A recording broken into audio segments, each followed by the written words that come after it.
রাজ্যের মেধাবী ছাত্রছাত্রীরাই আগামী দিনের উন্নত ও আত্মনির্ভর ত্রিপুরা গড়ার অন্যতম শক্তি। ছাত্ররাই আগামী দিনে দেশ ও রাজ্য সমাজ গঠনে গুরুত্বপূর্ণ ভূমিকা পালন করবেন বলেছেন মুখ্যমন্ত্রী ডাক্তার মানিক সাহা। আজ রাজধানীর ডক্টর শ্যামাপ্রসাদ মুখার্জি টাউন হলে মাধ্যমিক ও উচ্চতর মাধ্যমিক পরীক্ষায় কৃতী ছাত্রছাত্রীদের সংবর্ধনা অনুষ্ঠানে তিনি কথা বলেন। বিজেপির বর্দোয়ালী মণ্ডল আয়োজিত অনুষ্ঠানে অন্যদের মধ্যে ছিলেন বিজেপির বর্দোয়ালী মণ্ডল সভাপতি শ্যামল কুমার দে, মেয়র দীপক মজুমদার সহ দলীয় নেতৃত্ব, কর্মী ও বিশিষ্ট জনেরা। অনুষ্ঠানে কৃতীদের ফুল, উত্তরীয় স্মারক ও শংসাপত্র প্রদান করা হয়।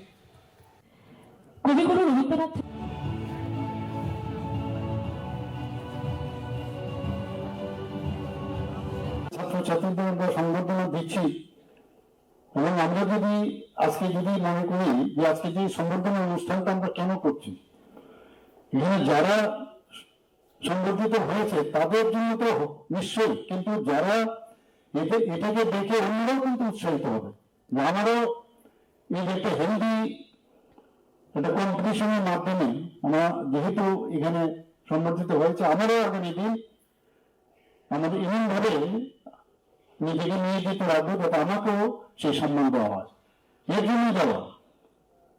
এবং আজকে আমরা যদি মনে করি আজকের সাফল্য আমার শেষ সাফল্য, তাহলে কিন্তু ভুল হবে।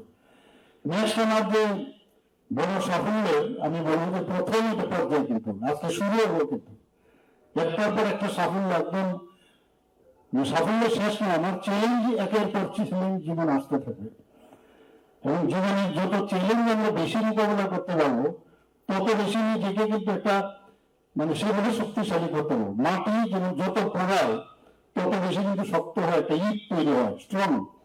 তখন কিন্তু এখন রাস্তার মধ্যে যদি আমি মাটি থাকে, নরম মাটি, সেটা পানিয়ে কিন্তু অনেকে চলে যাবে, কিন্তু শক্ত যখন হয় সেই ইটটা, তখন দরবার চিন্তা করবে যে একে তো আমি লাভ নিয়ে আমি চলে যেতে পারবো না। কাজে নিজেকে সেইভাবে তৈরি করা, সেটা জ্ঞান অর্জনে সেটা একমাত্র সম্ভব।